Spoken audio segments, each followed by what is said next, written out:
नमस्कार, प्रणाम। देखिए, कभी कभी ऐसा होता है कि हम किसी ऐसी पर्सनालिटी से मिलते हैं। एक शब्द है हरफन मौला, यानी हर फन का मौला। और अक्सर मैं ये शेर पर्सनालिटीज़ के लिए बोलता हूँ, और आज बड़ा मन है मेरा, जो मेरे साथ आज ख़ास मेहमान हैं उनके लिए मैं बोलूँ कि हज़ारों साल नरगिस अपनी बेनूरी पे रोती है, बड़ी मुश्किल से होता है चमन में दीदावर पैदा। अब मैं उन्हें लेडी ऑफ फॉर्च्यून कहूँ, एस्ट्रोलॉजर कहूँ, क्या कहूँ, मतलब मुझे खुद समझ में नहीं आ रहा। आप पहचान जाएंगे उन्हें जैसे ही आप उन्हें देखेंगे। और उनके बारे में सिर्फ इतना कहना है कि बहुत छोटी सी उम्र में उन्होंने ऐसा कुछ कर लिया कि लोग अब तरसते हैं कि कब हम उनके पास जाएं और जानें अपने भविष्य के बारे में, अपने फ्यूचर के बारे में। जी हाँ, डॉक्टर जय मदान मेरी ख़ास मेहमान है आज का पॉडकास्ट में, और बहुत बहुत स्वागत आपका। शुक्रिया इतनी खूबसूरत तारीफ़ करने के लिए। पर अपने लिए मैं दो शब्द और कहना चाहूँगी कि अल्लाह मेहरबान गधा पहलवान। तो कोई मेरी काबिलियत नहीं, उसकी कृपा है। तो देखिए, मैं अब कहाँ से शुरू करूँ? मुझे लगता है कहीं से भी शुरू करूँ आपके पास जवाब होगा। तो अभी प्रधानमंत्री नरेंद्र मोदी जी चर्चा में हैं, वो गए हैं सोमनाथ मंदिर में। तो इसके क्या मायने हम निकालें? देखिए, सबसे पहले समझते हैं कि प्रधानमंत्री मोदी जी की वृश्चिक राशि है, जहाँ पे चंद्रमा जो है वो बहुत पॉजिटिव रिजल्ट नहीं देता, पर लगन का ही मंगल भी है। तो ऐसी सिचुएशन में लक्ष्मीपति योग भी बनता है। हम ये कहेंगे कि अगर आदमी का चंद्रमा बहुत ज़्यादा स्ट्रांग हो तो वो इमोशनली ड्रिवन होता है, और जब वीक हो तो वो इमोशनली इट्स लाइक क्या फ़र्क पड़ता है, और somehow they emotionally manage themselves in any way. अगर चंद्रमा आपका स्ट्रॉन्ग प्लैनेट है तो आप शिवजी आपके इष्ट एक तरीके से बनते हैं या रिजल्ट देते हैं, क्योंकि आप देखिए शिवजी अपने बालों में दूज का चंद्रमा लगाते हैं, एक मून लगाते हैं ना।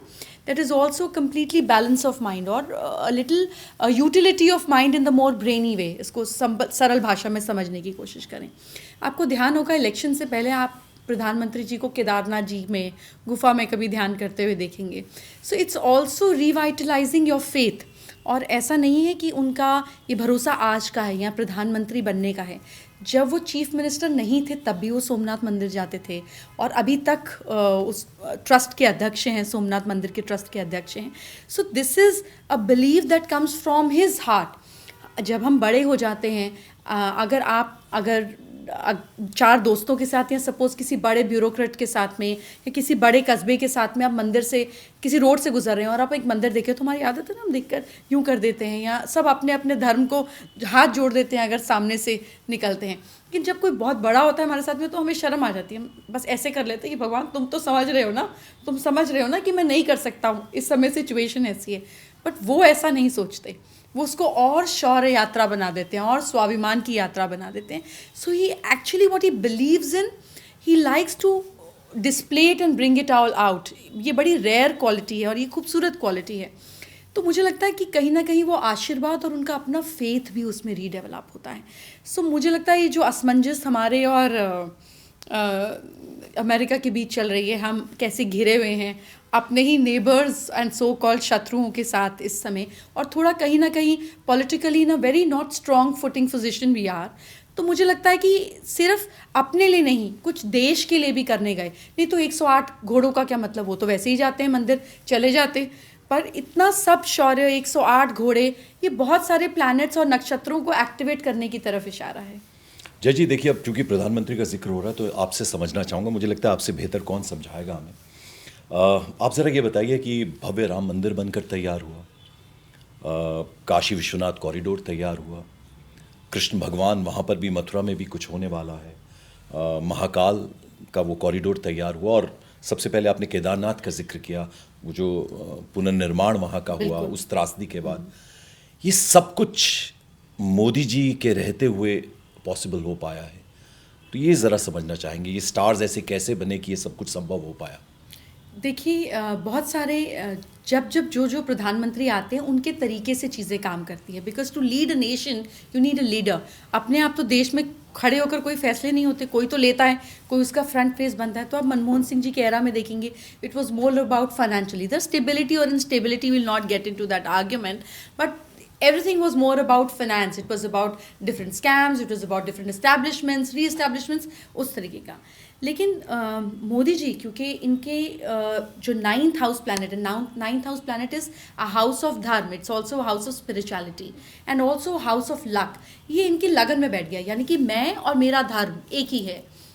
ये इसको हम अगर डी कोड करें किसी के हॉरोस्कोप के हिसाब से, and you will see that, you will reflect that about his culture, his people, his signature, जो आप प्रधानमंत्री जी के सिग्नेचर हैं इन गुजराती ही science, and you will see a Gujarati prominence in PMO, you will see a Gujarati prominence in his food, his talks. I mean he is a proud Gujarati, of course he's an Indian first, but you'll see that reflection, क्योंकि कहीं ना कहीं subconscious mind में वो चीज़ linked है।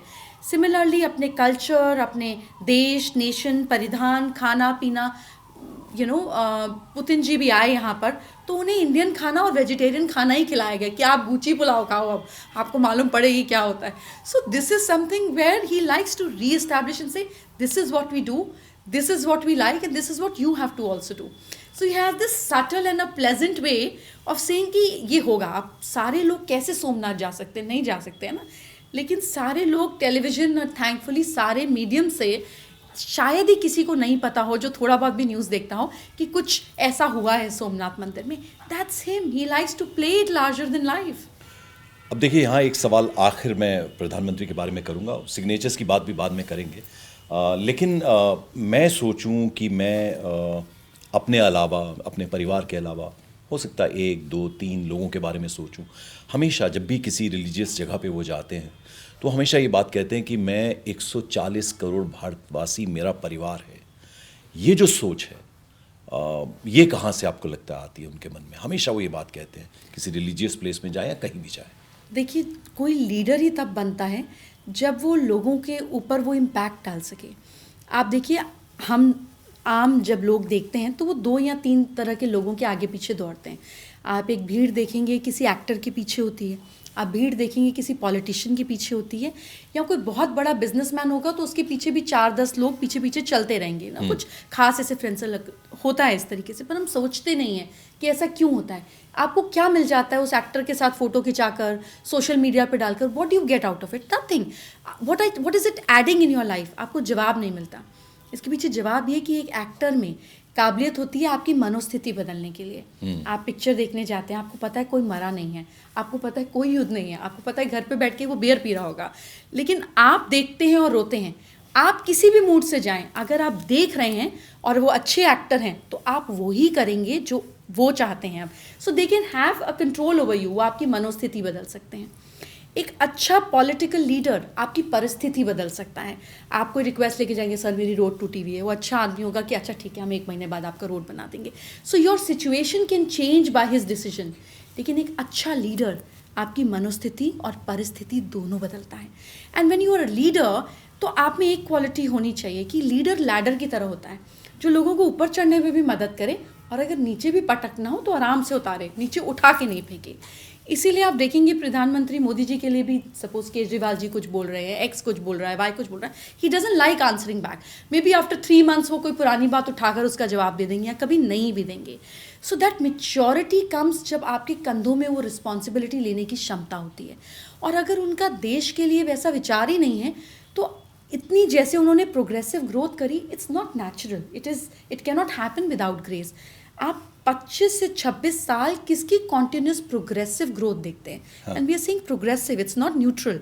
अगर हम Putin की बात करें या चाइना में बात करें, इट्स न्यूट्रल, मतलब वो है सो है। ये हर स्टेप हर बार प्रोग्रेसिव, स्ट्रांगली और पावरफुली आते हैं। This is grace and he is got to maintain that grace. चलिए, मोदी जी की बात हमने कर ली, अब ज़रा डॉक्टर जय मदान की बात करते हैं। फॉर्चून लेडी, स्पिरिचुअल मोटिवेटर, वास्तुशास्त्र, एस्ट्रोलॉजी, ये शुरुआत कैसे हुई? मैं जब आपको देखता हूँ, मैंने अपने कुछ दोस्तों से जिक्र किया, देखिए पर्सनालिटी के साथ हम पॉडकास्ट करते हैं तो उनका बहुआयामी जो व्यक्तित्व आपका, वो मुझे काफ़ी आकर्षित किया। तो आप बताइए, ये सफ़र शुरू कैसे हुआ?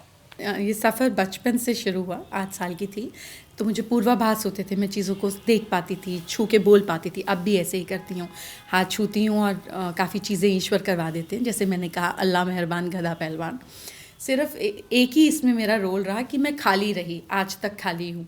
तभी बांसुरी जैसा सोच पाती हूँ, बन पाती हूँ, तो वो होठों पे लगा लेती थी। तो कोई भी इंस्ट्रूमेंट में वज़न होता है तो पास होता है, सुर देता है, पर उतना करीब नहीं होता है। मुझे बहुत करीब रहना पसंद है। तो मैं एक ही काम करती हूँ कि मैं किसी चीज़ का क्रेडिट अपने ऊपर नहीं लेती, तो मैं क्रिटिसिज्म भी नहीं लेती। बहुत चीज़ें आप सिखा रही हैं। एक चीज़ मैं आपको बता दूं आपके बारे में।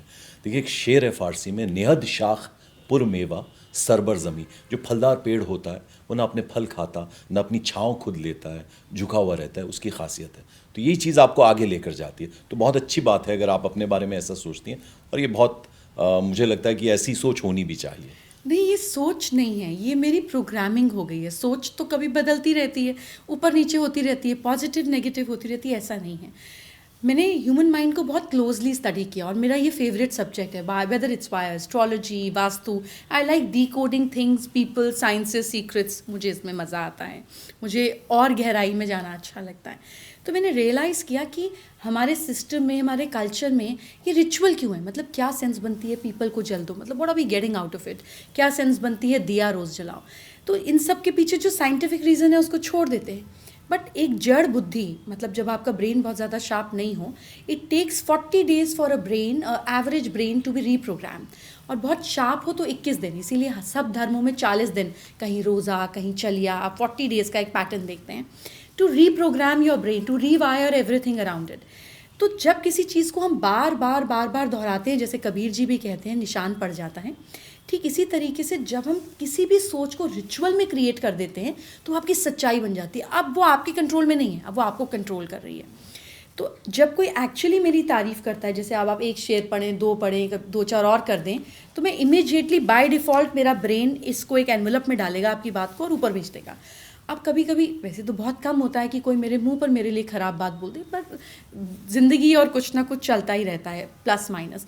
तो जब कभी कभी ये माइनस मिलता है तो इमीडिएटली ये भी एक रैपर में पैक होता है और ऊपर चला जाता है। So I don't take any appreciation to my head and criticism to my heart. पर ये रिचुअल से करके हुआ, तो ये सिर्फ सोच नहीं है, ये सच्चाई हो गई। So I am also trying and telling your viewers कि सिर्फ सोचने से काम नहीं होता है, करने से होता है। जब किसी चीज़ में आपका action, whether it's mental action और फिजिकल एक्शन, जुड़ जाता है तो वो एक्चुअली सच्चाई बन जाती है। नहीं, पर हम जय मैदान तो है नहीं। आप एक नॉर्मल बीइंग के लिए बताइए कि normal- ज़रा सी सफलता सर पे चढ़ जाती है और ज़रा सा क्रिटिसिज्म बर्दाश्त नहीं होता, तो उस सिचुएशन में वो जो आम शख्स है, वो आप जैसा सिद्ध नहीं हो पाया, तो वो क्या करे? नहीं, कोई भी सिद्ध पैदा नहीं होता, सबको सिद्ध बनना पड़ता तो है। प्रैक्टिस बताइए। जी, and practice only comes when you have persistence. एक चीज़ को 4 दिन कर कर हम छोड़ देते हैं और फिर लगता है ये हुआ नहीं। As I said, 40 days is the secret formula, doing it every time is the secret formula. और सबके लिए मैं कहना चाहूँगी कि हमारी रिचुअल्स जो हैं वो बहुत खूबसूरत हैं, और ये सालों से। आज हम ब्रश करते हैं, पहले हम दातुन करते थे। कुछ तो हम करते हैं ना to remove negativity from our system every day. No, अगर आप इसका एक्चुअल मीनिंग देखें तो आप किसी से, अगर आप राजा हैं तो आपको ब्रश करने की क्या ज़रूरत है, क्योंकि आपसे तो सब इतनी दूर से बात कर रहे हैं, पर एक राजा भी दातुन करता है। तो पॉइंट इज़ कि जिस चीज़ की हमें ज़रूरत नहीं है उसको हम स्पिट करें, और अर्ली मॉर्निंग, दिन की शुरुआत में स्पिट करें। तो आप जब टूथब्रश करते हैं, आप जब ब्रश करते हैं, each time you to tell that whatever is not needed, मेरी सारी नेगेटिव बातें, सारी नेगेटिव प्रोग्रामिंग, नेगेटिव थॉट्स एक एक करके throw them out from your system. नहाते जब आप हैं, पानी आपको क्लेंस करता है, आपको हील करता है, आपको क्लीन करता है। आप हर समय नहाते समय सोचें कि आपकी सारी नेगेटिविटी, सारा स्ट्रेस, बॉडी का पेन, हेल्थ का पेन, स्टमक के इश्यूज, सब पानी के साथ बह रहे हैं। आपके ब्रेन को काम मिल जाता है करने के लिए, बजाय डाइवर्ट होने का। जब आपकी बॉडी फिजिकली किसी चीज़ को एक्सपीरियंस कर रही हो और आप मेंटली उसको एक्सपीरियंस करें, ऐसा लोग इंटीमेसी के दौरान भी करते हैं ना। जब आप फिजिकली किसी चीज़ को एक्सपीरियंस करें और मेंटली उसमें आ जाएं, तब एक्चुअली रियल मिरेकल घटित होता है। पर हम डाइवर्टेड रहते हैं। जब हम दोनों चीज़ों को साथ में जोड़ देते हैं तो हम वो चीज़ें कर पाते हैं जो होती हैं, करनी नहीं पड़ती हैं। सिद्धि वो है जो होती है, करनी नहीं पड़ती है। तो पहले करना पड़ता है, फिर होना शुरू हो जाता है। देखिए कितना फ़ायदा मेरा हो रहा है आज, मैं कितना सारा ज्ञान लेकर यहाँ से जाऊँगा। मेरे पास और देने को है भी क्या। अब ज़रा मुझे आप ये बताइए कि 2025 बहुत कुछ दिखा गया, बुरा बहुत दिखाया उसने, दुनिया में उथल पुथल मची हुई है। 2026, मैं आपका एक पुराना कोई रिकॉर्डिंग देख रहा था पिछले बरस का, अभी महीना भी पूरा नहीं हुआ है, तो आपने उसमें कहा था कि 2026 के बारे में आपने कुछ प्रिडिक्ट किया था। 1 तारीख के बारे में ख़ास तौर पे बोला था। तो अब ये जो 2026 आने वाला है और कौन से ऐसे मूलांक हैं जिनके लिए ये साल बहुत अच्छा रहने वाला है, थोड़ी अच्छी बात कर लें, उनके मन में थोड़ा विश्वास भरे कि हाँ ये बरस हमारे लिए अच्छा जाएगा। 26 ने बहुत कुछ दिखाया और बहुत कुछ 365 सिखाया भी। दिन किसी के बुरे नहीं जाते और 365 दिन किसी के अच्छे नहीं जाते। ऐसा है कि अगर आपका पेट दर्द है तो आप एक गोली खा लेंगे, बुखार है तो आप पैरासीटामोल ले लेंगे, सर दर्द है तो डिस्प्रिन ले लेंगे, 1 बार 2 बार 10 बार काम करेगा। अब आपको अगर 3 दिन 4 दिन 10 दिन 15 दिन रोज़ सिर दर्द हो तो आप टेस्ट कराएंगे, डॉक्टर के पास जाएंगे और समझेंगे कि ये क्यों मुझे रोज़ रोज़ हो रहा है। हाँ। सिमिलरली लोगों को भी ये बात समझनी पड़ेगी कि इफ़ थिंग्स आर एस्पिरेशनल, अगर आप फील गुड फैक्टर चाहते हैं, अच्छे को थोड़ा अच्छा और करना चाहते हैं, तो जेनेरिक रेमेडीज़ चीज़ें ज़रूर काम करती हैं। पर अगर बहुत सालों से सब कुछ रुका हुआ है, जमा हुआ है, काम नहीं कर रहा है, meet an expert and understand कि क्या प्रॉब्लम है। ऐसा कभी नहीं होता कि तकलीफ़ मेरी है और सोल्यूशन बाहर है। तकलीफ़ मेरी है तो सोल्यूशन भी मेरे पास है, सिर्फ हमें समझना पड़ेगा कि बदलना क्या है। सेम चीज़ कर कर हम डिफरेंट रिजल्ट चाहते हैं, ऐसा होता नहीं है। सेम काम कर कर तो सेम ही रिजल्ट आएगा। तो एज एन एस्ट्रोलॉजर हमारा फ़र्ज़ बनता है, एज अ स्पिरिचुअल मेंटर हमारा फ़र्ज़ बनता है कि हम लोगों के होप को फेथ में ट्रांसफॉर्म करें। अनफॉर्चुनेटली हो क्या रहा है कि आपसे पैसे निकलवाने के मेरे पास 2 ही तरीके हैं, या मैं आपको डराऊं या मैं आपको धमकाऊं। ऐसा ठीक नहीं है। तो इस साइंस का लोगों ने बड़ा अनड्यू एडवांटेज लिया, बहुत डरा कर, बहुत बोलकर। आप मुझे बताइए कि कारगिल के समय से जब से मीडिया एक्टिव हुआ है, उससे पहले तो मीडिया का कोई खास रोल ही नहीं था, हिंदुस्तान में तो नहीं ही था। इसके बाद से ये जो 24 आवर्स टेलीविज़न और ये 12 घंटे की नॉन स्टॉप न्यूज़ और ये चल रहा है, आप एक साल बताइए जिस साल कुछ बहुत बड़ा और धमाकेदार ना हो। हर साल कुछ ना कुछ। अब बहुत ज़्यादा मीडिया बढ़ गया तो हम बहुत ज़्यादा इंसिडेंसेस की बात करते हैं, तो हमेशा होता था। ऐसा नहीं है कि ये दुख की बात नहीं है कि प्लेन क्लैश हुआ, ऐसा नहीं है, ये दुख की बात नहीं है कि ऑपरेशन सिंदूर हुआ, लेकिन किस साल क्या बड़ा नहीं हुआ ये बताइए। So each year there will be global events. There's so many multiple powers rising. There's so many scarcity. किसी को rare metal चाहिए, किसी को चांदी चाहिए, किसी को AI में आगे चाहिए, and they're all powerful people. ये तो होना ही है, ये तो होगा ही। अगर हम अपने देश की बात करें तो जुलाई तक थोड़ा सा टफ पीरियड रहेगा। थैंकफुली हमारे प्रधानमंत्री सोच समझ कर डिसीजन लेंगे। वी कैन ओनली थिंक, हम क्रिकेट मैच की तरह स्टैंड्स में बैठ के बोल सकते ओ ठीक से क्यों नहीं शॉट मारा, आप ग्राउंड पे ही नहीं हो, आप कभी ग्राउंड पे जाओगे भी नहीं, आप अपना ज्ञान अपने तक ही रखें। आई ऑलवेज टेल पीपल कि सरकार और संस्कार साथ साथ चलते हैं और तभी देश आगे बढ़ता है। हम बात करते हैं इतना शहर में पोल्यूशन है, इतना दिल्ली में पोल्यूशन है। Was on a stage and somebody told me कि आप सीएम से बात करें, आप सीएम को जानते हैं, इतना पोल्यूशन है, वो कुछ करती क्यों नहीं। मैंने कहा आपने कितने पेड़ लगाए, आपके लिए भी तो पोल्यूशन है, आपके बच्चों के लिए भी तो पोल्यूशन है, what did you do for it. So ये साल लोगों में, because it's a year of sun, आप एक जागरूकता देखेंगे। हम सरकार से तो अपेक्षा रख सकते हैं, बट 1000 लोग करोड़ों लोगों के लिए कैसे काम करेंगे, मुझे बताइए, संभवतः पॉसिबल नहीं है। तो ये साल लोग बहुत अवेयर होंगे, आप लोगों की मूवमेंट्स बहुत देखेंगे, आप लोगों के अंदर जागरूकता देखेंगे in the matters of action, not about criticising the government. तो ये साल इस मामले में बहुत अच्छा रहेगा। यूनिटी होगी, ग्रुप्स होंगे, लोग इफेक्टिवली रेमेडीज़ लेंगे, सरकार और संस्कार साथ चलेंगे। इसके साथ साथ अगर आपका सवाल था मूलांक को लेकर, तो 1, 5 और 9 मूलांक वाले जो लोग हैं, इसमें आप भाग्यांक को भी जोड़ दीजिए ताकि आधी कैटेगरी खुश हो जाए। At least 2/5 of the people should be happy with this. तो 1, 5, 9 वाले लोगों के लिए ये साल अच्छा जाएगा, ये साल ट्रांसफॉर्मेशन मेरे लिए अच्छा जाएगा। चलिए 9 आपने जिक्र कर दिया। मैं भी 9 और आप देखेंगे कि आपका पिछला साल भी out of so much of ruckus happening around, आपका पिछला साल रीजनेबली अच्छा गया होगा। अगर आप पीछे मुड़कर देखें तो आप हाथ जोड़कर शुक्राना ही करेंगे। दैट वाज द पिछला साल। जय जी, देखिए कंटेंटमेंट जो है ना वो बहुत ज़रूरी है। मैं अब ज़रा सवाल थोड़ा सा बदलना चाहता हूँ। आजकल के जो बच्चे हैं, जेन ज़ी की मैं बात करूँ या उनसे भी आगे वाले जो बच्चे हैं, सब कुछ है उनके पास। कहते हैं ना कि स्केर्सिटी जो थी, चीज़ों की कमी जो थी, वो इंसान को बनाती है। आज मैं देखता हूँ कि बच्चों के पास सब कुछ है, उनके माँ बाप पूरी कोशिश कर रहे हैं, खैर सबके माँ बाप करते हैं कि उनको ज़्यादा से ज़्यादा चीज़ें मिलें, टेक्नोलॉजी से वाकिफ़ हैं। सिर्फ एक चीज़ उनके पास नहीं है, वो सेटिस्फैक्शन नहीं है। क्या कारण है कि आजकल के जो बच्चे हैं, जो यंगर जनरेशन है, बहुत परेशान है। इतना कुछ है, करियर ऑप्शंस बहुत सारे हैं, बावजूद उसके जो स्ट्रेस लेवल है वो बहुत हाई है। वो क्या करें, वो कहाँ जाएं? देखिए कंटेंटमेंट कैसे होगी, क्योंकि कंटेंटमेंट की तरफ तो कोई काम ही नहीं कर रहा। सब लोग रिलैक्सेशन, ईजीनेस, कंफर्ट के लिए बात कर रहे हैं। कृष्ण जी की एक स्टोरी है जिसमें 5 पार्ट्स होते हैं। एक पार्ट आपको बताती हूँ कि जहाँ पर उन्होंने पांडवों को भेजा कि आप जाओ कि देखो कि कलयुग में क्या होगा। उनमें से एक पांडव आए और उन्होंने कहा कि एक गाय ने बच्चा दिया और बच्चा खून में लथपथ था, इट्स अ नेचुरल प्रोसेस। और गाय ने अपने बछड़े को चाटना शुरू किया, चाटती गई चाटती गई चाटती गई, इवेंचुअली वो बच्चा चाट चाट के मर गया। तो उनको समझ नहीं आया, तो कृष्ण जी से पूछा कि ये क्या है, तो उन्होंने कहा कलयुग में ऐसा ही होगा। माँ बाप अपने बच्चों को इतना कंफर्ट, इतना लाड पाट दे देंगे कि उनकी ग्रोथ ही खत्म हो जाएगी। And this is what we see is happening. आप अपने बच्चों को कंफर्ट दीजिए, लेकिन इतना मत दीजिए कि वो कुछ करने के काबिल ही ना रहें। My daughter is 21।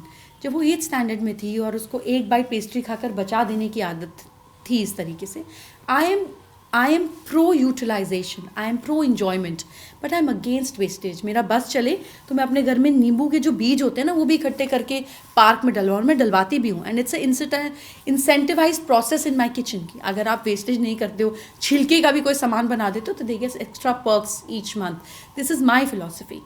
बट ये उसकी नहीं थी। तो 8वीं क्लास से वो अपने महीने का खर्चा खुद चला रही है, 10th क्लास से घर का खर्चा वो चला रही है। सो मच सो दैट आज किस गाड़ी की EMI है, इंश्योरेंस है, सैलरीज है, मुझे कुछ नहीं पता। She runs the house, she takes care of the asset management. If you are buying something, मैं क्या पैसे बना रही हूँ मुझे नहीं मालूम, उसको मालूम है। बट ये बच्चों को रिस्पॉन्सिबिलिटी दे कर आती है। एज अ पेरेंट हमें लगता है हमारे बच्चे छोटे हैं, उन पे क्यों स्ट्रेस डालना, उनको अपनी बातें क्यों बताना, अपनी परेशानी उनके साथ क्यों शेयर करना। That's way we are going wrong.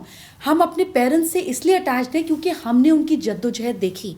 हमारे पास बिजी रहने के तरीके नहीं थे, तो हमने अपने पेरेंट्स की फ़ाइट भी सुनी, हमने इश्यूज़ भी सुने, हमने फाइनेंशियल स्ट्रेस भी देखा, हमने हर वो चीज़ देखी जिसमें हम अपने पेरेंट्स के दुख में उनके साथ जुड़े।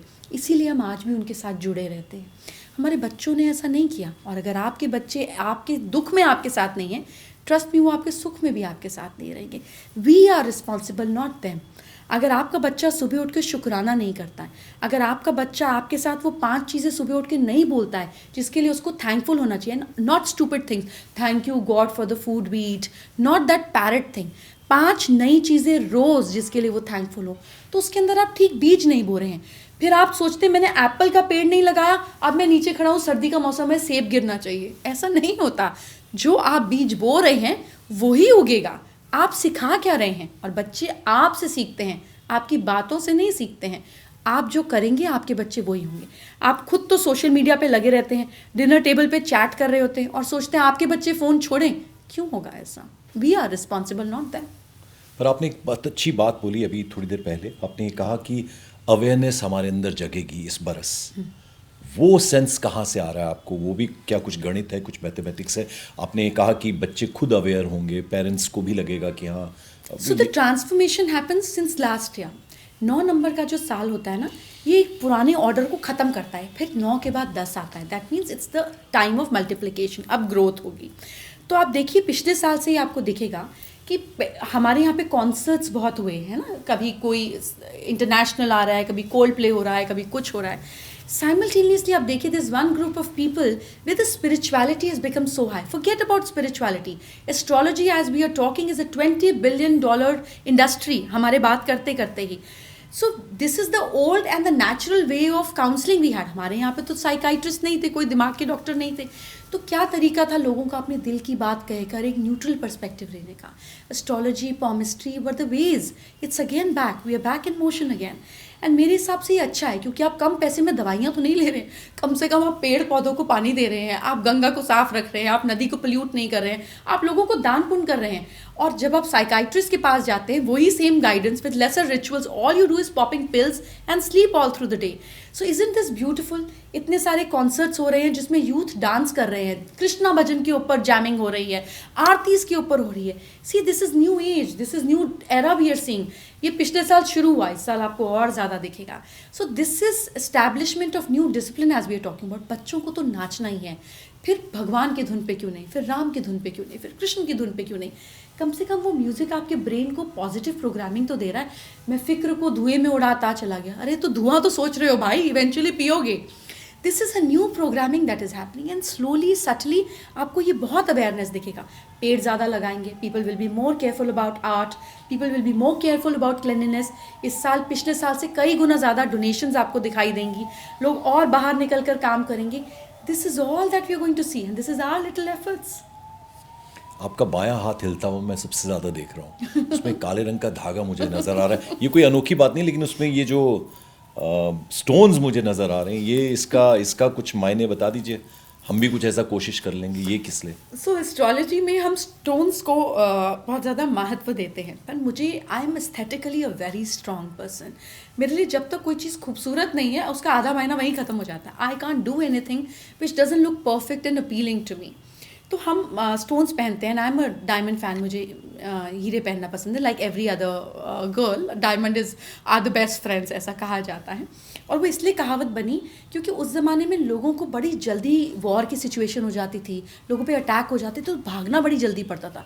Gold is a heavy metal और कितना पहन लोगे. तो diamond was a system which is very uprooted from west. हमारे यहाँ पे भी बहुत थे कि बस इतना सा उठा लिया और चले 3 साल निकल गए. So that is why it was considered a women's best friend. तो बताने के लिए बता दूँ. बट एस्ट्रोलॉजी में आप देखेंगे कि इस उंगली में मूंगा पहना जाता है, इसमें रूबी पहना जाता है, इसमें सफ़ायर पहना जाता है, इसमें येलो सफ़ायर पहना जाता है, इसमें भी डायमंड पहना जाता है, इसमें मोती और पन्ना पहना जाता है. लेकिन ये स्टोन्स तब काम करते हैं जब इन पर लाइट पड़े, क्योंकि सोलर सिस्टम में कोई भी planet doesn't operate without sunlight. और एस्ट्रोलॉजर्स गले में पहना देते हैं. अगर आपको फर्स्ट हाउस का रिजल्ट देना है अलग बात है, लेकिन जिस चीज़ पर लाइट नहीं पड़ेगी वो काम नहीं करेगा. सो मैं कुछ एक्सपेरिमेंट करती हूँ. जैसे आप देखेंगे मैंने रेड कोरल पहना हुआ in the heart shape. I love heart shape क्योंकि ये बेसिकली फायर एलिमेंट को इग्नाइट करता है, ये पॉइंट को क्रिएट करता है, तो इससे वज़न नहीं बढ़ता है. पुखराज को मैंने हार्ट शेप में पहना and thankfully I am not fat. Otherwise ये मीठे की अर्ज बहुत बढ़ाता है आपके अंदर. So this is ruby, this is yellow sapphire, this is Maa Lakshmi, this is Ganesha and Maa Lakshmi. माँ लक्ष्मी मेरी ईष्ट हैं. तो ये मैं पहनती हूँ, रोज़ इनको पकड़ती हूँ, इनको चैंट करती हूँ. जब धूप में गाड़ी में बैठती हूँ तो हाथ बाहर निकालती हूँ, इनको हवा और लाइट देती हूँ and I live with them and I see ये कैसा काम कर रहे हैं. मैं गिनी पिग हूँ. मैं कोई भी रेमेडी बताती हूँ तो पहले खुद एक्सपेरिमेंट करती हूँ, असर देखती हूँ, फिर लोगों तक लेकर आती हूँ. प्रतिष्ठान, परिवार, संस्थान, इंडस्ट्री, उसमें पॉजिटिव एनर्जी आए लाने के लिए क्या करा जा सकता है? आपको ज़रा ये भी समझना चाहेंगे हम आपसे. आपकी हिंदी इतनी खूबसूरत है कि मैं एक ही शब्द का मतलब खोजती हूँ तब तक आप 3 बोल देते हैं. So what I understood out of it is कि हम घर में कैसे सुख, शांति, प्रतिष्ठा, फेम, हैप्पीनेस, जॉय, अपॉर्चुनिटीज़, ये सारी चीज़ें लेकर आए. Whether it is your home, चाहे ये आपका घर हो, चाहे आपका दफ्तर हो, चाहे आपकी फैक्ट्री हो, किसी भी जगह पर हो. तो हम इसमें 4 मेजर डायरेक्शंस को पकड़ेंगे जिससे न्यूज़ बनता है. आप तो न्यूज़ चैनल से ही हैं. North, east, west and south. जब लोग प्रॉपर्टी लेने जाते हैं तो उनकी प्रेफरेंस भी ऐसे होती है कि पहले ना आप मुझे कोई नॉर्थ फेसिंग जगह दे दो. किसी को पता नहीं है कि नॉर्थ मेरे लिए क्या करेगा, बट सबको नॉर्थ फेसिंग जगह चाहिए. फिर हम बोलते हैं अच्छा नॉर्थ नहीं है ना तो मुझे ईस्ट दे दो. अच्छा फिर कुछ नहीं है तो मुझे वेस्ट दे दो. मैं साउथ में नहीं रहूँगा, मुझे साउथ से डर लगता है. And we don't understand the logic कि साउथ ने बुरा क्या किया. हर शहर का साउथ, चाहे वो दिल्ली हो, मुंबई हो, किसी भी शहर का ज़्यादा प्रॉस्परस होता है, रियल एस्टेट में ज़्यादा वैल्यूएबल होता है. कंट्रीज़ में, चाहे फिर वो ऑस्ट्रेलिया क्यों ना हो, साउथ में ज़्यादा पैसा, ज़्यादा वेल्थ होगा. बट हम साउथ से क्यों डरते हैं? It's a myth. Because south direction आपसे ज़्यादा मेहनत कराता है, वो आपसे ज़्यादा एनर्जी लेता है, वो आपसे ज़्यादा एफर्ट कराता है. तो north direction is the direction of water. This is the direction that gives you opportunities. हम बोलते हैं ना उत्तर, अभी सूरज उत्तरायण पे है, नॉर्थवर्ड मूवमेंट पे है. उत्तर मीन्स जवाब. तो जब आपको ज़िंदगी में जवाब चाहिए, जब आपको अपॉर्चुनिटीज़ चाहिए, जब आपको मूवमेंट चाहिए, तो आप नॉर्थ डायरेक्शन में, उत्तर दिशा में वाटर एलिमेंट क्रिएट कीजिए. आप छोटा सा वाटर फाउंटेन लगा सकते हैं, आप उर्ली लगा सकते हैं फूलों के साथ. फिर उस पानी को रोज़ आप रिसाइकिल कीजिए क्योंकि रुका हुआ पानी कीचड़ हो जाता है. The water has to be on a roll, on a movement. तो आप उसको पौधे में डाल दीजिए, फिर वापस लगाइए. तो यह आपके यहाँ पर अपॉर्चुनिटीज़ क्रिएट करेगा, यह आपको इमोशनली बैलेंस करेगा. Because water element also represent emotions. पसीना निकलता है घबराहट में, खुशी में और दुख में आंसू निकलते हैं, भूख में मुंह में पानी आता है, घबराहट में पैंट गीली हो जाती है. So water means your emotions. तो ये आपको इमोशनली बैलेंस भी करेगा. East direction is the direction of प्रतिष्ठा. ईस्ट डायरेक्शन रिप्रेजेंट करता है आपके सोशल कनेक्शंस. ये ऐश्वर्या लक्ष्मी की भी डायरेक्शन है. इस डायरेक्शन पे आप अपनी दोस्तों के साथ फ़ोटोग्राफ, अपनी अवार्ड्स लेते हुए पिक्चर्स, जिन ऑर्गेनाइजेशंस के साथ आप काम करते हैं आपकी ऑफिस की पिक्चर्स लगाएं ताकि आपकी प्रतिष्ठा इन एरियाज़ में बढ़ने लगे। West is the direction, south पे बाद में बात करेंगे क्योंकि मैं न्यूज़ के फॉर्मेट पे बोल रही हूँ। वेस्ट इज़ द डायरेक्शन जिसको हम पश्चिम बोलते हैं। पूर्व यानी कि पहले, पश्चिम यानी कि पीछे, मेरे पीछे। आपके पीछे ये चेयर का बैक है तो आप सपोर्ट ले रहे हैं ना, आप आराम से टेक ले पा रहे हैं, आप इजी हैं। अगर आपके पीछे कुछ टेक ना हो तो आप रिलैक्स कैसे करेंगे? तो वेस्ट डायरेक्शन वो दिशा थी। सबके घर पहले ज़माने में ईस्ट फेसिंग होते थे क्योंकि घर में लाइट आती थी, आदमी बाहर काम पे जाता था। जो धन कमाकर, जो मुद्राएं ट्रेड कर कर या पैसा या जो भी चीज़ लेकर आता था उसको वेस्ट में रखता था, चाहे वो अनाज होता था या फिर वो पैसा होता था, क्योंकि उस डायरेक्शन तक बचाव रहता था, सूरज की रोशनी नहीं पहुंचती थी, तो खजाने वेस्ट में बनते थे। इसीलिए आज भी बोला जाता है वास्तु में कि वेस्ट में अपने घर का सेफ रखें, बिकॉज जो आप वेस्ट में रख रहे हैं वो पश्चिम में आपके पीछे है। That is longer investment, that is going to support you and safe also, because आप सेफ में वही रखते हो ना जो रोज़मर्रा का कैश नहीं होता। आप ज्वेलरी रखते हो विच इज़ एन इन्वेस्टमेंट, आप प्रॉपर्टी के पेपर्स रखते हो विच इज़ एन इन्वेस्टमेंट। तो आपकी जो भारी भरकम इन्वेस्टमेंट्स हैं वो वेस्ट में होनी चाहिए। साउथ इज़ द डायरेक्शन जो आपको मेहनत कराता है, आपको फेम देता है, बट फेम के पीछे आपका हार्ड वर्क छुपा होता है। अगर आपको अच्छी बॉडी चाहिए तो आप रसमलाई नहीं खाओगे, आप पाव भाजी नहीं खाओगे, आप छोले भटूरे नहीं खाओगे, and people will talk about your good physique and fitness. तो साउथ आपसे एफर्ट्स कराता है। इस डायरेक्शन में अगर आप अपने गोल्स लिखें, इस डायरेक्शन में अगर आप अपने हेल्दी मल्टी वाइटामिन्स रखें, इस डायरेक्शन में अगर आप अपनी फ़ोटोग्राफ को गोल्डन फ्रेम में लगाएं, जिस जिस चीज़ के लिए आप फेम चाहते हैं, अच्छी स्ट्रेंथ चाहते हैं, उसको आप साउथ डायरेक्शन में लगाएं, आपको बेटर रिजल्ट्स मिलेंगे। कितनी खूबसूरती से आपने ये सारी चीज़ें समझाई। अब देखिए हमारे दर्शकों को कितना फ़ायदा होगा कि हम, इसीलिए मैंने हरफन मौला शब्द का इस्तेमाल आपके लिए किया। अब ज़रा भारत के परिप्रेक्ष्य में बात करते हैं। इंडिया, भारत को कहाँ देखती हैं आप इस बरस और आने वाले बरसों में? क्योंकि देखिए अब पिछले कुछ सालों में हमने ये अंतर तो देखा है कि पहले हम सिर उठा के देखना पड़ता था हमें, जो ताकतवर देश हैं, अब हम आँख से आँख मिलाकर बात करते हैं, वो चाहे डोनाल्ड ट्रंप हो या कोई भी हो। तो भारत को कहाँ देखती हैं आप? देखिए मुझे ऐसा लगता है कि we are progressively growing and इसमें मुझे बिल्कुल हिचक नहीं होगी बोलते हुए कि इसका बहुत ज़्यादा श्रेय हमारे प्रधानमंत्री जी को जाता है। बिकॉज जैसा लीडर सोचते हैं आपकी भी क्षमता, आपकी भी हिम्मत वैसे बनती है। And it is not just about one religion, it is about expressing what you believe in.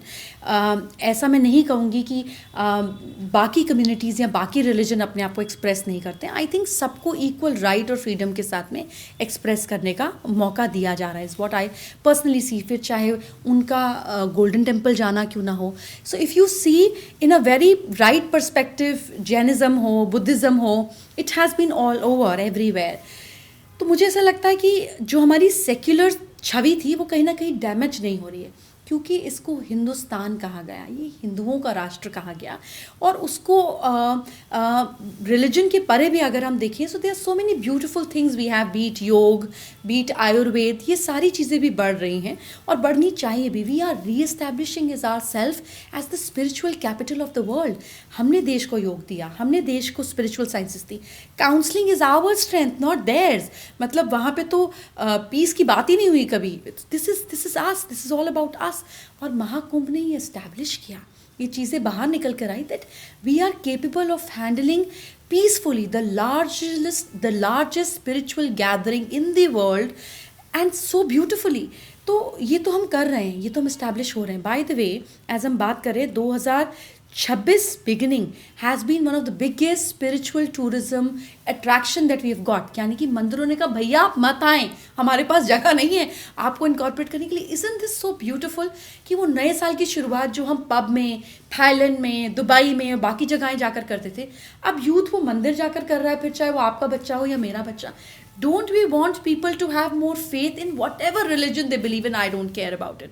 But आप जिस भी चीज़ को मानते हैं पूर्णता से मानो तो सही, या आपको भी तो इवॉल्व कर रहा है। This is where I see India becoming. क्योंकि अगर हम डिफेंस में स्ट्रांग हो रहे हैं तो हम सेल्फ डिफेंस में स्ट्रांग हो रहे हैं. We are not a country which talk about attacking. Thankfully आज तक हमने ऐसा नहीं किया कि हम तुम्हारी वो ज़मीन खाली है मैं आके अटैक करता हूँ, हम अपना ग्रुप ऑफ लोग भेजेंगे और यहाँ पे अटैक करेंगे. We are talking about defence and defence is called defence because you are not attacking. But look at the other countries, they don't have defence system, they have attacking system. हम अपनी strength को, अपनी population को right way में use कर रहे हैं. We are talking about uniting the country. We are talking about bringing spirituality as the core of. हमको land of snake charmers कहा जाता था. And from there to here where we are, from whether be it a wife of Apple CEO to what not, this is what we bring to our country. We are not land of snake charmers. We are people who have wisdom over centuries and we are re-establishing it. तो हम 2028 तक थोड़ा struggle में period में जाएंगे. लेकिन by then you call it defence, pharma, electronics, technology, we will be leading post 2028 in areas like that. और आपको बड़ी खुशी और गर्व होगा देखकर कि हमारे NRIs जो इंडिया के बाहर रहा करते थे और बोला जाते थे कि जहाँ हिंदुस्तान आते हैं ना वहाँ गन मचाते हैं. From that point two this point now, जहाँ इंडियन टूरिज्म और इंडियन टूरिस्ट का ओपन आर्म से वेलकम होता है, because nobody gives tips like us, nobody gives respect like us, and nobody enjoys and understand and values culture like us.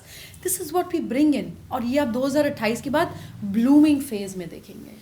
देखिए, इससे पहले कि मैं आगे बढ़ूँ, कुछ और बातें करूँ जय मदान जी के साथ, इनके बारे में कह दूँगा जितने भी स्कूल्स हैं, स्पिरिचुअल गुरु, स्पिरिचुअल मेंटोर, मैंने शुरुआत में कहा था इनके बारे में, तो इन्हें सब स्कूलों में जाना चाहिए. और जिस तरह से ये वो मंत्र मुग्ध कर देती हैं अपनी बातों से, वो मुझे लगता है कि इसका असर होता है. जो हमारी यंगर जनरेशन है उनको बहुत कुछ सीखने को, जानने को मिलेगा जय जी की वजह से. और मैं आपसे भी कहूँगा, आप जाती होंगी लेकिन आपको ज़रूर जाना चाहिए, कश्मीर से लेकर कन्याकुमारी तक जाना चाहिए. बिल्कुल कोशिश करती हूँ. रादर CII के साथ मैं एजुकेशन पॉलिसी पर भी काम कर रही हूँ. आई कम्प्लीटली बिलीव कि हम बच्चों के अंदर दो चीज़ें, faith, I don't mind about any religion it is, but faith as total in the format of understanding your own body, your own mind. अपने ऊपर विश्वास, अगर भगवान पे नहीं है तो ना सही, किसी पर तो करते हो, खुद पर ही कर लो. फेथ एंड पेट्रियाटिज्म, ये दो चीज़ें हमें अपने बच्चों के अंदर इंजेक्ट करनी चाहिए. दिन एंड रात, सुबह एंड शाम. जो अपनी मातृभूमि का नहीं हुआ वो अपनी माँ का भी नहीं होगा. जब हम बच्चों के अंदर इमोशन डालते हैं रिलेटेड टू एनीथिंग, इसका सबसे ज़्यादा फ़ायदा हमें मिलता है एज अ पेरेंट. एंड अगर आपका बच्चा आपकी बात नहीं सुन रहा, the child has not failed, you have failed as a parent. हाँ, अब देखिए, चूंकि नरेंद्र मोदी जी का जिक्र हो रहा था, तो मैं जय जी आपसे ये भी समझना चाहूँगा कि ज़बरदस्त ओरेटरी स्किल्स हैं उनकी. जहाँ भी जाते हैं वो जिस तरह से हक करते हैं, गले लगाते हैं, अपना बना लेते हैं, और भारत को एक अलग पहचान मिली है, इसमें कोई नकारने वाली ये बात नहीं है. सिग्नेचर्स से हमने शुरू किया था कि साइन जिस तरीके से कोई शख्स करता है, हस्ताक्षर करता है, उसके क्या मायने होते हैं. तो मेरे हाथ में कुछ ये सिग्नेचर्स हैं. नरेंद्र मोदी जी जब CM थे तो वो एक ख़ास तरीके से सिग्नेचर्स करते थे, और अब जब वो PM हैं तो हिंदी में नरेंद्र मोदी लिखते हैं. नहीं, हिंदी में नहीं लिखते, गुजराती में ये पर हिंदी जैसा लगता है, गुजराती हिंदी दिखने में, ये लिखने आप में हमारे दर्शकों को दिखाएं भी अगर तो ये फ़र्क क्यों, और इसके मायने क्या है? देखिए, जब हम स्कूल में होते हैं तो हमें एक ही तरीके से कर्सिव राइटिंग सिखाई जाती है, A को घुमा के, B को घुमा के. पर जब आप अपने पुराने सिग्नेचर्स देखें अपने डॉक्यूमेंट्स पे, अपने 10th के सर्टिफिकेट पे, 12th के, कॉलेज के, और अब आपको हर साल अपने अंदर चेंज दिखता है. आपकी हैंडराइटिंग कोई डिसाइड नहीं करता, आपके सबकॉन्शियस माइंड के पैटर्न्स होते हैं और ये बन जाते हैं. अनफॉर्चुनेटली हमारे देश ने, हमारी संस्कृति ने सामुद्रिक शास्त्र पे बहुत ज़्यादा काम किया, लेकिन हैंडराइटिंग एनालिसिस पे वेस्ट ने हमसे ज़्यादा काम किया. It's a sad thing, but वहाँ पे क्रिमिनल साइकोलॉजी पर इस पर बहुत रिसर्च और गहरा अध्ययन होता है, जो मुझे लगता है कि हमारी जिम्मेदारी भी बनती है अपने देश में अवेयरनेस लाना, बच्चों को बताना. तो ये आप देख के बता सकती हैं इसका सिग्निफिकेंस क्या है, क्या मायने हैं? तो पहले समझते हैं कि ये उनका सबकॉन्शियस माइंड है तब जब वो चीफ मिनिस्टर थे. कैमरा अगर आप दिखा दें. जी. ये उनका सबकॉन्शियस पैटर्न है तब जब वो CM थे, और ये अब है जब वो PM थे. कुछ बदलाव हुआ, और ये बदलाव हमको फिजिकली भी दिखता है, पर समझ में नहीं आता है कैसे. आप देख रहे हैं, तब एक N लिखते थे वो, और इसको एक गोला करते थे, और फिर इस पर 2 डॉट डालते थे. सबसे पहले जब आपके सिग्नेचर के नीचे लाइन होती है, जैसे अमिताभ बच्चन जी के हैं, शाहरुख के नीचे भी आप देखेंगे, जब आपके सिग्नेचर के नीचे लाइन होती है तो आपको सपोर्ट बहुत मिलती है. ऐसे जैसे कोई कहीं से ताकत आकर आपको सपोर्ट दे देती कि अच्छा तुमको चलना है, ये लो प्लेटफॉर्म चलो. And we saw that as a chief minister. जब हम अपने नाम को एक घेरे में डाल देते हैं तो हम अपने आसपास एक लक्ष्मण रेखा क्रिएट कर लेते हैं, हम अपना फुल पोटेंशियल नहीं निकाल पाते और हम कभी कभी लाइफ में कंट्रोवर्सीज में ज़रूर फंसते हैं। थैंकफुली इनके सिग्नेचर के साथ में 2 डॉट थी, which means to be continued. 1 dot मतलब फुल स्टॉप, 2 डॉट मतलब टू बी कॉन्टिन्यूड। पहले पिक्चर आती थी ना नागिन पार्ट 2 डॉट डॉट, तो to be continued means extra dots. तो दैट मीन्स ये लोग कभी रिटायर नहीं होंगे, इन्हें पता ही नहीं थकते कैसे हैं, because this so much of energy. Now 2 dots also means stroke of Venus. इन लोगों को एस्थेटिक चीज़ें बड़ी पसंद है, अच्छा घर, साफ खाना, ठीक कपड़े, अपने आप को प्रेजेंट करना, अपने आप को ग्रूम करना। और उसका पैसे से कोई लेना देना है नहीं। नहीं, आपके पास जो क्षमता है आप उसमें करेंगे ना। जी जी। पर ये आपको सब दिखेगा एज अ चीफ मिनिस्टर। बिल्कुल। फिर कुछ बदला, ये अब प्रधानमंत्री जी की ये सिग्नेचर हैं। आप गुजरात को पीएमओ में भी देखेंगे, and he is very okay about it. He likes talking in Gujarati in his regular day-to-day life. He likes representing himself. He's so attached to Gujarat. तो ये सिग्नेचर में देखेंगे, आपको दिखने में हिंदी लगता है बट दिस इज़ गुजराती। फिर इसके बाद आप देखिए कि जो हमारे अल्फ़ाबेट फर्स्ट अक्षर होता है हमारे नाम का, ये मैं हूँ, ये मुझे रिप्रेजेंट करता है। न को र के साथ जुड़ा हुआ नहीं देखेंगे। तो जब आप प्रधानमंत्री जी को चलते हुए भी देखते हैं ना, तो वो लोग पीछे छूट जाते हैं, वो अकेले होते हैं। सो ये कोई भी डिसीजन लेंगे, कोई भी चीज़ सोचेंगे, इंडिविजुअली सोचेंगे, बाद में डिक्लेयर करेंगे। ये बैठ के वार्तालाप, this is no discussion, it's declaration. ये इनके नर्व्स को रिप्रेजेंट करता है। फिर नरेंद्र और मोदी में गैप है। तो जब आपका सरनेम आपसे चिपका होता है ना, तो आप अपनी फैमिली को सुख देते हैं और अपनी फैमिली से लेते हैं, because that's what you get. आपको धरोहर मिलता है ना, इनकी फैमिली से इनको कुछ मिला और ना इन्होंने कुछ दिया। एक खूब बड़ा गैप है बिटवीन दैट। आपका सिग्नेचर का शुरुआत बताता है आप कैसे हैं, आपका अंत क्या होगा, आपका गोल क्या है, आप करना क्या चाहते हैं लाइफ में, आपके सिग्नेचर का एंड बताता है। You see the N is smaller and the Modi की ई की मात्रा इज द बिगेस्ट। ये ऐसा करना चाहते हैं जहाँ ये लाइफ लॉन्ग रिमेंबर्ड हो। तो ये कुछ ऐसी चीज़ें करेंगे, कुछ ऐसे ट्रांसफॉर्म और ट्रांसफॉर्मेशंस लेकर आएंगे where he will be documented in history. That is what is goal is. आगे तो ईश्वर की मर्जी की बात है। मैं अकेला ही चला था जानिबे मंजिल, मगर लोग मिलते गए, कारवां बनता गया।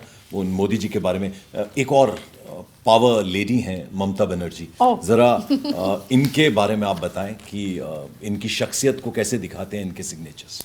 देखिए, आप मोदी जी का सिग्नेचर देखिए और ममता जी का सिग्नेचर देखिए। I am not comparing to people. थोड़ा आप कैमरा पे अगर दिखा दें। आप मोदी जी का सिग्नेचर देखिए और आप ममता जी का सिग्नेचर देखिए। I am not comparing to people, but let's understand कि क्या बात है, इतने सालों में क्यों नहीं हिल पाई ये बंगाल से।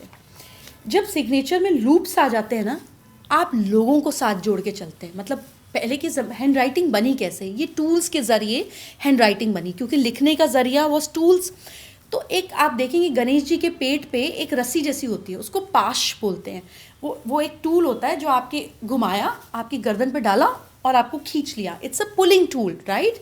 जब सिग्नेचर में लूप्स हो जाते हैं या ब्रांड्स के लोगों में लूप हो जाते हैं, जैसे हल्दीराम के भी है, तो लोग खींचे चले आते हैं। आपको दुकान देने लगेगा, यार 1-2 गोलगप्पे तो खा ही लेता हूँ। It's a pull. सिमिलरली धरना दे देती हैं, रोड पे बैठ जाती हैं, लोगों के साथ चलने लग जाती हैं, सड़क पे। अब कौन सा चीफ मिनिस्टर है सड़क पे जाके बैठ जाता है धरना देने के लिए? ये करती हैं, बिकॉज दिस इज लूप। लोगों को जोड़ना इनको आता है। पहला अल्फ़ाबेट देखिए ज़रा, ममता का एम देखिए। जो नॉर्मल हैंड राइटिंग का कैपिटल होता है वो 3 गुना होता है, इसमें 5 से 6 गुना है। So she will always think higher of herself. मतलब ये एक्चुअली अपने आप को बंगाल की बेटी मानती हैं, because the whole perspective she has about herself is मैं लोगों के से जुड़ी रहूँगी और मैं इररिमूवेबल हूँ। This is her mind set. आप टी का डंडा देखिए, ये हिटलर की डिक्टेटर का डंडा है। आप हिटलर के सिग्नेचर निकाल लीजिएगा, आपके पास तो आ जाएंगे, और आप देखेंगे ये जो टी का डंडा हाई स्ट्रोक है ना, ये हिटलर के पास भी था। मतलब तुम क्या हो, तुम अपने घर भाओ, ये मेरा शहर और मैं बताऊंगी तुमको यहाँ पे क्या चलता है। तो लोगों को जोड़ना, पर डिक्टेटरशिप भी है, which is part of our signature. फिर देखिए इनका बी बैनर्जी जुड़ा हुआ है। मोदी जी का मोदी जुड़ा नहीं हुआ है, कोई खानदान का इंसान आसपास नहीं है। This no family member will come and से मैं इनका भाई हूँ और मुझे फ़ायदा हुआ। आपको भाई का नाम भी नहीं पता होगा, फॉरगेट अबाउट द रेस्ट। और यहाँ पर आप देख सकते हैं the legacy is going towards the Banerjee clan. So वो जा रहा है वहाँ पर, क्योंकि ममता और बैनर्जी जुड़ा हुआ है। तो ममता जी की लेगेसी जो है आगे इनके भतीजे की तरफ ही जा रही है, अभिषेक जी की तरफ जा रही है, बिकॉज बैनर्जी जुड़ा हुआ है। तो आप देख सकते हैं ना साइकोलॉजी का फ़र्क। आई का डॉट, आई मतलब मैं और डॉट मतलब मेरे गोल। तो इनका गोल शुरू से ही था हाई गोल, मतलब लोग हंसते होंगे जब ये पहले बताती होंगी कि मैं पॉलिटिक्स में मुझे जाना है या मुझे पॉलिटिकल फिगर बनना है या मैं चीफ मिनिस्टर बनूंगी। This shows her aspirations. तो चलिए अब एक और शख्स हैं, ये तो आप बड़ा मुश्किल है इनको पढ़ पाना, आई लव हिज सिग्नेचर, इनको पढ़ पाना, इनको जान पाना। This is Donald Trump. Donald Trump ji, तो इनके बारे में बताइए कि अब उथल इसके- पुथल मचा दिए। अब इसके बाद आप उथल पुथल का सवाल क्यों पूछेंगे? मैं आपको तब से बोल रही हूँ कि आपका सिग्नेचर आपका सबकॉन्शियस माइंड बताता है। आप बताइए मुझे, बहुत बेचैनी है एक सिग्नेचर ये में। और एक ये, अब ये कैसे तालमेल बनेगा? ये क्या लिखा है पता नहीं, और ये क्या लिखा हुआ है मुझे पता है। ये क्लैरिटी के साथ जाएंगे, ये कंफ्यूजन के साथ भेजेंगे। ये कैसे दिन और रात का मेल कैसे होता है? हाँ। आपके सिग्नेचर के अप एंड डाउन आपकी फाइनेंशियल पोजीशन के भी अप एंड डाउन बताता है। Thrice declared bankruptcy Donald Trump, just see the up and down से। सारी दुनिया को पता ही नहीं होगा भैया कितना पैसा है, कहाँ है नहीं है, काम क्या करते हो, ये तो बताओ। जब आदमी के सिग्नेचर में क्लैरिटी नहीं होती है, उसके फाइनेंशियल लूप में भी क्लैरिटी नहीं होती है। इधर देखिए, लूप ऑल्सो मीन्स, क्योंकि सिग्नेचर तो आपकी लीगल अथॉरिटी है ना, आप प्रॉपर्टी पे भी यही कर रहे हैं और चेकबुक पे भी यही कर रहे हैं। तो आपके पास कितना पैसा है, कैसा पैसा है कि नहीं, आपका सिग्नेचर बताएगा। सब कुछ खुला है इनके पास, ना कोई सेविंग है ना चाहिए, और पता नहीं अगर होगी भी तो करेंगे भी क्या। He has no connection with money. Look at this loops, देखिए आपको पता भी नहीं होगा किस कंपनी में, कहाँ, कितना, कैसे, मतलब इट इज़ एक्सपोनेंशियल।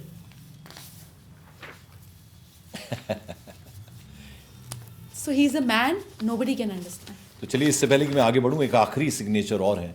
इनके जीवन से, इनसे मैं सबसे ज़्यादा प्रभावित हूं, और इनके बारे में मैं शब्द कम हैं, लेकिन इतनी हाइट्स अचीव करने के I बाद love him too. इतने ज़मीन पे जुड़े रहना, ये इनसे रतन सीखा टाटा जा जी सकता का है। सिग्नेचर है। एंड अगर आप देखें, मैंने आपको कहा था कि जब सिग्नेचर में डॉट आ जाता है ना, तो हमारी ज़िंदगी में रुकाव आ जाता है, हम पॉज ले लेते हैं, हम चलती चलती चीज़ को रोक देते हैं। रतन जे टाटा, आप देख सकते हैं कि बीच में he was not interested to be part of Tata group, जहाँ पे साइरस मिस्त्री जी आए, and he was not part of anything much. ये फुल स्टॉप दिखाता है, अ पॉज। थैंकफुली टाटा इसके बाद आया, he got the power back and restructured everything accordingly. Contentment के पर्याय कहे जा सकते हैं ये। इसलिए क्योंकि सिग्नेचर स्ट्रेट है, ये अपवर्ड्स है। ये अपवर्ड्स है। जब सिग्नेचर स्टेबल होता है तो आपके अंदर कंटेंटमेंट जो है वो सुप्रीम हो जाता है। इट्स स्ट्रेट, आप सीधी लाइन खींच सकते हैं। हाँ। This is sine of contentment. अब ज़रा जल्दी से 2-3 सवाल मुझे आपसे और पूछने हैं, बहुत वक्त मैंने आपका लिया जय जी। अब ज़रा ये बताइए कि नरेंद्र मोदी के बाद ऐसा कौन सा व्यक्तित्व है, ऐसी कौन सी शख्सियत है, पॉलिटिकल पर्सनैलिटी की मैं बात कर रहा हूँ, जो उतने ही प्रभाव के साथ दिखेगा, नज़र आएगा या आएगी मोदी जी के नेक्स्ट? आपको कौन लगता है ऐसा प्रभावी शख्स? दो लोग होंगे। हम फेस की बात कर रहे हैं, हम स्ट्रैटेजिक माइंड्स की बात नहीं कर रहे हैं। जी जी जी। बिकॉज अगर आज हम मोदी जी को चेहरा मानते हैं तो हम एक दो और शख्सियत को भी जानते हैं जो बैकवर्ड पे, वो been a great strategist for this whole platform, you know, where our country is. तो हम स्ट्रैटेजिस्ट की बात नहीं करेंगे, हम चेहरों की बात करेंगे। इसमें दो पॉपुलर चेहरे रहेंगे, एक फडणवीस साहब और एक योगी जी। योगी जी के साथ दिक्कत ये आएगी कि जैसे जैसे वो बढ़ेंगे, उनकी पॉपुलैरिटी से ज़्यादा उनके दुश्मन बनेंगे। He will create enemies all through the way. So ये दो चेहरे होंगे जो बहुत पॉपुलर उभर कर आएंगे। एंड आई मीन बाकी तो ईश्वर की कृपा है, बट ये दो बहुत दुरुस्त सितारे रखते हैं। अब देखिए, जो दर्शक आपको देख रहे हो कह रहे हैं थोड़ा विपक्ष की भी बात करें जय जी। राहुल गांधी और प्रियंका गांधी को कहाँ देखते हैं? राहुल जी हमेशा तब बेहतर काम करेंगे जब वो पर्दे के पीछे काम होंगे, like his mother. He should not be a face. He should be behind the curtains and trying and creating and controlling the power seat like his mother did. कई बार हमको ऐसी बात सुनने में पसंद नहीं आती, हमको चेहरा बनना पसंद होता है, लेकिन सबकी अपनी अपनी काबिलियत होती है। और इस फैमिली में आप एक चीज़ देखेंगे कि जहाँ काबिलियत है वहाँ पे जेंडर के कारण उनको प्रमोट नहीं किया गया, और जहाँ प्रमोट किया गया वहाँ सीखने में थोड़ा समय लग रहा है। तो मुझे ऐसा लगता है that they have not been taking right decisions, but और लेंगे भी नहीं, ऐसा नहीं है कि समझ रहे हैं, लेंगे भी नहीं, but the second generation of Gandhi clan is going to be much more promising. अब मेरा आखिरी सवाल है आपसे, वो ये कि चेहरा किसी शख्स का, हाथ की रेखाएं और हाथ और पाँव, इन सब का अलग अलग सिग्निफिकेंस है। कैसे चेहरे को देखकर हम बता सकते हैं, हाथों की रेखाओं को देखकर बता सकते हैं, ये ज़रा समझना चाहिए। जब ये साइंस अपने पीक पर थी तो ये राज ज्योतिष हुआ करते थे, आम लोगों के लिए एस्ट्रोलॉजी नहीं थी। जेपी मॉर्गन भी कहते हैं astrology is meant for billionaires, it is not meant for millionaires. राज ज्योतिष होते थे, मुहूर्त निकालने, शादी से, बेबी प्लानिंग, वॉर पे कब जाना है, घर कैसा होगा, city designing, temple designing was all done by one person and then his team of people. फिर जैसे जैसे टर्क्स आए हमारे यहाँ पर, ब्रिटिशर्स आए, सारी साइंसेस फ्रैगमेंट हो गई। खाली न्यूमरोलॉजी में 9 नंबर है, यही 9 नंबर आपके हॉरोस्कोप में भी हैं। यहाँ पे आप 9 नंबर के हैं, पर वहाँ पे आपका मंगल नीच का है, और आप 9 नंबर करी जा रहे हैं, और वो आपका गुस्सा बढ़ाई जा रहा है और कोई रिजल्ट नहीं दे रहा। वही 9 प्लैनेट आपके हाथ पे हैं, आपके चेहरे पे हैं, आपके पाँव में हैं, आपके नंबर्स में हैं, साथ साथ आपके सिग्नेचर पे भी हैं, और आपके घर में भी हैं, आपके हॉरोस्कोप में भी हैं। आपको सब तरफ देखना पड़ेगा, फिर निष्कर्ष निकालना पड़ेगा। एक चीज़ अधूरी चीज़ है, उससे बात नहीं बनेगी। आप किसी को डायबिटीज़ की गोली दे रहे हैं पर समझ नहीं रहे हैं कि वो सुबह और रात को आइसक्रीम ले रहा है, तो उसका शुगर कैसे कंट्रोल होगा। It is a holistic science, you have to cover every area of it. It is just not कि सिर्फ चार्ट देखा, सिग्नेचर नहीं देखा, सिर्फ घर देखा, हॉरोस्कोप नहीं देखा, ऐसे बात नहीं बनती है। हमारे जो प्रोड्यूसर है ना, वो मुझे इशारा कर रहे हैं कि हमारे पास थोड़ा मज़ा आ रहा है उनको भी आपकी बातें सुनकर। थोड़ा सा वक्त हमारे पास और है। हम भारत की अगर बात करें, जो हमारे पड़ोसी है ना, कहते हैं अगर पड़ोस अच्छा हो तो हम बड़ा सेफ और सुरक्षित फील करते हैं, अच्छा लगता है, हम अपना घर उनके हवाले छोड़ के जा सकते हैं। हम डिस्टर्ब्ड हैं। पाकिस्तान की बात करें, अफ़गानिस्तान की बात करें, बांग्लादेश किस तरह से डेवलपमेंट हो रहे हैं, श्रीलंका में क्या कुछ हुआ। भारत जो है वो एकदम सेफ है, या ये जो बेचैनी है आसपास ये हमें भी परेशान कर सकती है। हम लोगों की लास्ट ईयर सितंबर से मंगल की दशा शुरू हुई, जिसका देखिए कोई भी दशा जब शुरू होती है, हम लोग मतलब हमारे देश की कोई भी दशा जब शुरू होती है तो वो रिजल्ट पहले देती है। अगर आप आज अपना घर शिफ्ट करें तो वहाँ जाने से पहले आप आर्किटेक्ट बुलाएंगे, डिज़ाइनर बुलाएंगे, सामान खरीदेंगे, चीज़ें बनाएंगे। आप उस घर में गए नहीं हैं, पर आप उसको जी रहे हैं अपने दिमाग में जाने से पहले। ऐसे ही दशा का भी होता है, वो आएगी नहीं पर वो रिजल्ट ट्रेलर पहले दिखाना शुरू कर देगी। तो हमने देखा कि हम किस तरह से घर घिरना शुरू हुए। ठीक उसी समय पर इंडिया और यूएस का एक तरीके से कोल्ड पैक्ट चल रहा है। I am not calling it a war, but consider it as a soft war. सिर्फ लड़ाई ही तो नहीं है, टैरिफ से लेकर, अंडरस्टैंडिंग से लेकर, from visas to everything, we are being troubled in every bit of it. This is beginning of it. ऐसा रहेगा और 2027 एंड तक रहेगा। So this is very unfortunate, but it is what it is. But देखिए, हर एक problem आपको stronger भी इमर्ज करती है। अब आपको पता है कि आपको बाहर वालों से लड़ना है तो भैया घर वालों से तो बना के रखो। तो जो देश के मतभेद थे ये कम हो जाएंगे, जो आपसी चीज़ें मिलती नहीं थी लोगों की, ये मिलनी शुरू हो जाएगी, because we have to protect ourselves. But if you ask me are we safe, no we are not. It is what it is. और कहीं ना कहीं वर्ल्ड वॉर जैसी जो बातें उठती हैं, ये शुरू हो चुका है। अब वर्ल्ड वॉर वैसा नहीं है कि 2 लाख सोल्जर इधर से, 2 लाख सोल्जर उधर से। Every line of control is insecure. Look at it from Israel, Palestine, Ukraine, Russia, Venezuela, America, it's all started. और किसको आप वॉर बोलते हैं? मतलब व्हाट इज इट हैपनिंग? तेल के लिए लड़ रहे हैं, पावर के लिए लड़ रहे हैं, न्यूक्लियर के लिए लड़ रहे हैं। मतलब what kind of war are you expecting more? It's started. और हम भारत की जब बात करते हैं, साधु संत पहाड़ों में नंगे बदन तपस्या कर रहे हैं, हमारे देश के लिए ही कर रहे हैं, हम ऐसा सुनते हैं। ऐसा मोदी जी इतनी मेहनत कर रहे हैं, पूरी दुनिया, अब जैसा हमने बताया कि आंखों से आंखें मिलाकर हम बात कर रहे हैं। तो भारत की स्थिति अगर हम देखें तो भारत आपको लगता है कि एकदम ऊपर की तरफ जाता हुआ नज़र आ रहा है आपको?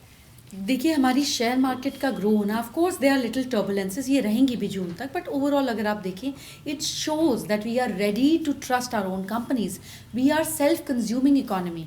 जो जैसे पहले चाइना था हम उसी तरफ हैं, like little more development and more towards technology, we are progressively growing. हम डिफेंस में खुद काम करना चाहते हैं, हम इलेक्ट्रॉनिक्स में खुद काम करना चाहते हैं, we are progressing. Now Rome wasn't built in a day. हम सोचे आप सुबह उठ जाएं और यहाँ पे बुलेट ट्रेन चले, ऐसे कैसे होगा? आप छोटी छोटी चीज़ों पे फार्मर्स का प्रोटेस्ट देखें, मतलब हमसे घर का स्टाफ मैनेज नहीं होता है ना, वाइफ और मेड का रोज़ झगड़ा क्यों होता है आपको समझ में नहीं आता है। और अगर एक इंसान 140 करोड़ लोगों को मैनेज कर रहे हैं और हमको लगता है सुबह जादू की छड़ी घूम जाए, ये कैसे होगा? Just be little kind and patient और अपना एफर्ट तो करें, हमारा भी तो देश है, नहीं? एक आखिरी सवाल, अब सच्ची में आखिरी सवाल है जय जी। आज जब मैं सुबह उठता हूँ, भगवान के आगे थोड़ी देर बैठता हूँ, तो मुझे था कि आज मुझे वो 2 घंटे का मेरा शो करना है, मुझे क्रिकेट का एक शो करना है, मुझे जय जी के पास जाना है, पॉडकास्ट करना है। वो मेडिटेशन जिसको आप कहते हैं ना, एक चित्त होना, ध्यान चित्त होना, क्या करें? उपाय बताइए उसका कि वो जब जिस वक्त हम वो काम कर रहे हैं वो वहीं पर ध्यान हमारा टिका रहे। ये बहुत सारी यंगर जनरेशन की 100 चीज़ें एक साथ दिमाग में चलती हैं, सिर्फ एक चीज़ उस वक्त ध्यान, मतलब एक चित्त होकर, उसके लिए क्या गौतम बुद्धा ने कहा कि अगर कोई इंसान 60 सेकंड्स के लिए थॉटलेस हो जाए तो वो इनलाइटन हो जाएगा। इसका मतलब हम में से कोई भी 60 सेकंड के लिए बिना थॉट के नहीं होता है, क्योंकि हम में से कोई भी इनलाइटन नहीं हुआ। We are evolving but we are not enlightened. इसका मतलब ये है कि ध्यान जो है वो नो थॉट स्टेज नहीं है। ध्यान जो है वो ये ध्यान देना है कि मैं क्या सोच रहा हूँ। अब इसको सिंपलिस्टिक तरीके से करते हैं, जैसे मैं करती हूँ आज भी। एवरी 1 आवर, जैसे 11:11, 2:22, 3:33, 4:44, 5:55, 6 बजे, 7 बजे, 8 बजे, 9 बजे, 10 बजे, मैं 18 वर्किंग आवर्स तक रहती हूँ और काम करती हूँ। हर एक घंटे में एक फिक्स टाइमिंग पर एक स्नूज़ बजता है, और वो बजता है, वो अलार्म बजता है। जैसे ही वो बजता है, मैं कहीं भी हूँ, किसी के भी साथ हूँ और कुछ भी कर रही हूँ, 10 सेकंड के लिए I go internalise, I go and see what am I thinking, am I on the right path, am I thankful to God. वो मेरी 10 सेकंड की प्रेयर दिन में 18 बार होती है। अगर मैं 18 बार खुद को वापस ला पाती हूँ तो फिर मेरे ब्रेन का पैटर्न बन जाता है। फिर कुछ समय बाद मुझे स्नूज़ की ज़रूरत नहीं पड़ती, अपने आप टाइम होगा और मैं टक उस पैटर्न पर आ जाऊँगी। जैसे रोज़ सुबह जल्दी उठने की आदत हो तो 2 दिन हॉलीडे पे भी 7 बजे आँख खुल जाती है ना, ऐसे ब्रेन को भी आदत पड़ जाती है। Use technology to improve you, to make you a better person, to make you a better version of your self. उससे दबिए मत, उसको इन्हांस कीजिए। तो मेरे हर फ़ोन पर हर 1 घंटे बाद स्नूज़ दबता है, अलार्म बजता है, मैं वापस आती हूँ खुद में। आप भी यही कर सकते हैं। तो देखिए दर्शकों, डॉक्टर जय मदान के साथ ये जो मैंने पॉडकास्ट किया, 1 घंटा के करीब उनसे बातचीत की। इसमें सुर था, लय था, ताल थी, म्यूज़िक था, सबसे बड़ी बात कहानी थी, हाँ प्रोज और पोइट्री भी थी। सबसे बड़ी बात इसमें सच था। बहुत एनलाइटन करने वाला ये पूरा डिस्कशन रहा। Thank you so much doctor जय मदान, हमसे बात करने के लिए। Thank you so much.